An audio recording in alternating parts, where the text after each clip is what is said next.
भगवान कृष्ण का उद्धव जी को वृंदावन भेजने का उद्देश्य क्या था? क्या भगवान खुद नहीं जा सकते थे? और भगवान तो अपने कई रूप प्रकट कर सकते हैं ना। आपको कृष्ण वृंदावन में भी है, कृष्ण मथुरा में भी है, कृष्ण द्वारिका में भी है, कृष्ण तो सब जगह जा सकते हैं। एक ही समय पे एक ही कृष्ण तीनों जगह हो सकते हैं। भगवान जा सकते थे, लेकिन भगवान ने उद्धव जी को भेजा है। क्यों? क्योंकि जब भगवान अपने किसी बड़े भक्त को खुद नहीं सुधार पाते तो उस बड़े भक्त को सुधारने के लिए अपने किसी छोटे भक्त के पास भेजते।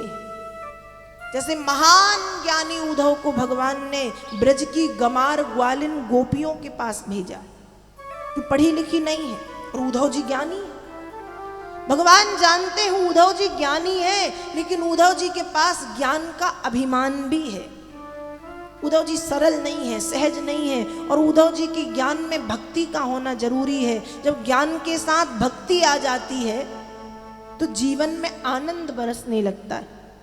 कोई ज्ञानी है, बस ज्ञानी बना बैठा है, तो उसके ज्ञान का कोई मतलब नहीं, क्योंकि जब तक ज्ञान में भक्ति ना आए, ज्ञान में नीरसता, सूखापन, रूखापन, कठोरता रहती है। लेकिन ज्ञान में भक्ति आ जाए, एक बार भक्ति अकेली है चल जाएगा, आनंद ही आनंद है, पर ज्ञान अकेला है और भक्ति नहीं तो नहीं चल पाएगा। ज्ञान के साथ भक्ति का होना जरूरी है। उद्धव जी ज्ञानी है पर भक्त नहीं है। भगवान ने कोशिश की सुधारने की, पर सुधार नहीं पाए। तब भगवान ने कहा रुक जाओ बेटा, हम तुमको ऐसी जगह भेज रहे हैं जहां से तुम बिल्कुल सुधर के आओगे। तो जब भगवान अपने किसी बड़े भक्त को खुद नहीं सुधार पाते तो उसको सुधारने के लिए अपने किसी छोटे भक्त के पास भेजते हैं। जैसे महान ज्ञानी उद्धव को ब्रज की गमार ग्वालिन गोपियों के पास भेजा है। गोपियां पढ़ी लिखी नहीं थी, गोपियां वेद शास्त्र नहीं जानती थी, गोपियां सिर्फ भक्ति और प्रेम जानती थी। और जब भगवान ने उद्धव जी को भेजा ना, तो जो उद्धव जी ज्ञान का अहंकार लेके गए थे, वो उद्धव जी प्रेमी बनकर के लौटे हैं, भक्त बनकर के लौटे हैं। भगवान ने उद्धव जी से कहा है भैया आप ब्रज चले जाओ। उद्धव जी ने पूछा जाने का कारण बताओ। भगवान ने कहा गोपियों को समझा के आओ। वो गोपियां मेरे वियोग की बीमारी से ग्रसित हैं, उनसे कह करके आओ कि तुम्हारा कृष्ण जरूर आएगा। उद्धव जी ने कहा ठीक है जाता हूं। जब उद्धव जी ब्रज पहुंचे तो उद्धव जी ने गोपियों को समझाने की कोशिश की, अरे गोपियों तुम किस कृष्ण के चक्कर पे लगी हो? ब्रह्म तो निर्गुण और निराकार है, ब्रह्म सगुण और साकार नहीं होते। तुम कृष्ण को सगुण ब्रह्म मानना छोड़ो और निर्गुण ब्रह्म की उपासना करो। गोपियां कहती हैं उद्धव जी हम इतने ज्ञानी नहीं हैं जितनी ज्ञान की बातें आप हमसे कर रहे हो, और ये जो ज्ञान की बातें हैं ना हमको समझनी है ना हमारे पल्ले पड़ती हैं, ये तो हमारे ऊपर से जा रही हैं। यदि हमसे बात करनी ही है तो प्रेम की और भक्ति की बात करो। और उद्धव जी हमारा एक मन था, वो एक मन हमने कृष्ण को दे दिया है, और अब उसका कृष्ण के पास से आना कठिन है। वो कृष्ण के पास से नहीं आ सकता, वहीं रहेगा।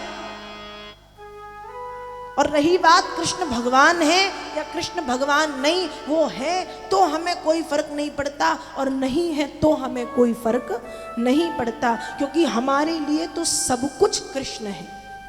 हमारे लिए तो सब कुछ कृष्ण ही है।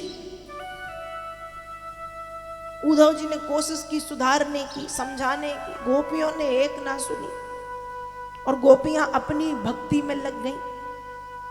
और जब गोपियां अपनी भक्ति में लगी तो जो उद्धव जी समझाने के लिए आए थे, जो उद्धव जी समझाने के लिए आए थे, अंत में वही उद्धव जी गोपियों के भक्ति भाव को वृंदावन में देख करके कहते हैं वंदे नंद ब्रज स्त्री नाम पाद रेणुमभीक्ष्ण सहा तासाम हरिकथोदगीतम पुनाति भुवनत्रयम्। उद्धव जी कह रहे हैं मैं नंद बाबा के गांव की गोपियों की वंदना करता हूं और ऐसा लगता है गोपिकाओं के चरणों से जो धूल झर रही है उस धूल को अपने माथे से लगा लूं। जो गोपिकाओं के चरणों से धूल झर रही है उस धूल को आंखों में काजल की तरह आंज लूं, काजल की तरह लगा लूं। गोपियों के मुख से जो भक्ति गीत निकल रहे हैं उन भक्ति गीतों से पृथ्वी लोक तो पवित्र हो ही रहा है, पृथ्वी के साथ साथ दो लोक और पवित्र हो रहे हैं, आकाश लोक और स्वर्ग लोक। गोपियां धन्य हैं, गोपियों की भक्ति धन्य है। जो उद्धव जी ज्ञानी बन के आए थे, जब वो वृंदावन आए और वृंदावन में रह के गोपियों के अनन्य प्रेम को देखा तो राधे राधे राधे राधे कहने लगे। और आपको पता है भगवान ने उद्धव जी को 2 दिन के लिए भेजा था। कितने दिन के लिए? 2 दिन, कि आज जाओ और कल आ जाना। पर उद्धव जी ब्रज में कितना निवास करते हैं, भेजा 2 दिन के लिए था, आज जाओ कल आ जाना। उद्धव जी 19 महीने वृंदावन निवास करते हैं। कितने समय? 19 महीना, लगभग 1.5 वर्ष निवास किया। और निवास करने के बाद जब अचानक याद आया तो पहुंचे मथुरा। और जब मथुरा पहुंचे तो भगवान बैठे थे। भगवान ने भी कहा अरे भैया उद्धव तुम तो बड़े जल्दी आ गए। तो उद्धव जी क्या कह रहे हैं, कृष्ण आपने ही तो कहा था कि आज जाओ कल आ जाना, तो कल गया था और आज आ गया। 19 महीने वृंदावन निवास करने के बाद उद्धव जी कह रहे हैं कि कल गया था और आज आ गया। ये भक्ति है और ये भक्ति की अद्वितीय शक्ति है। जब भक्त भक्ति करना सीखता है तो उसको समय का पता नहीं चलता भक्ति में। और यदि भक्ति में भक्ति करने के बाद समय का पता चल रहा है तो मतलब भक्ति में आप डूबे नहीं हो। आप कहो हम भी भक्ति करते पर हमें तो वो 1 घंटा ऐसे लगता है जैसे 6 घंटे हो गए,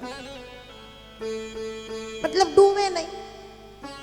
क्योंकि भक्ति में जो डूब जाता है उसको 6 घंटे भी 1 घंटे की तरह लगते हैं।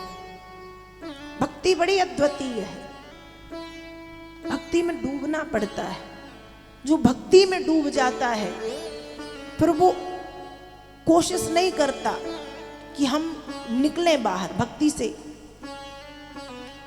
उद्धव जी भक्त बन गए, राधे राधे कहकर के लौटे। तो भगवान ने उद्धव जी को वृंदावन इसलिए भेजा है क्योंकि जब भगवान अपने किसी ज्ञानी भक्त को खुद नहीं सुधार पाते तो उसको सुधारने के लिए अपने किसी प्रेमी भक्त के पास भेजते हैं। जैसे महान ज्ञानी उद्धव को गोपियों के पास भेजा है,